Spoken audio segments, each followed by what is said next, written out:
তিনি বলিতেন, ক্রিয়া করিবার দিক, দেশ ও কালের কোনো নিয়ম নাই। পশ্চিম দিকে মুখ দেব না, আর দক্ষিণ দিকে মুখ দেব না, পূর্ব দিকে দেবো আর উত্তর দিকে দেবো। তুমি তো বসে আছো একটা গোল সার্কেলের মধ্যে, তুমি কোনা খুঁজা কোথা দিয়ে বাইর করলা? কোনা কই?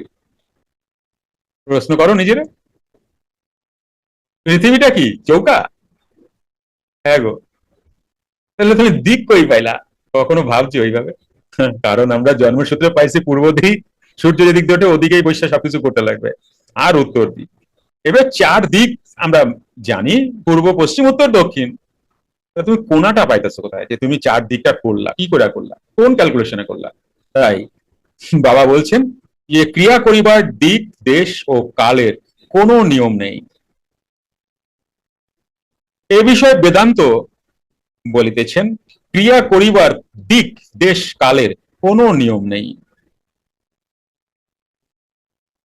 যারা বেদ বেদান্ত পড়া ঠড়ো জানো টানো, এ তোমার বেদান্তেতেই লেখা। কেমন? যাহার যে সময় বা যখন শরীর মন সুস্থ থাকে তখনই ক্রিয়া করা কর্তব্য।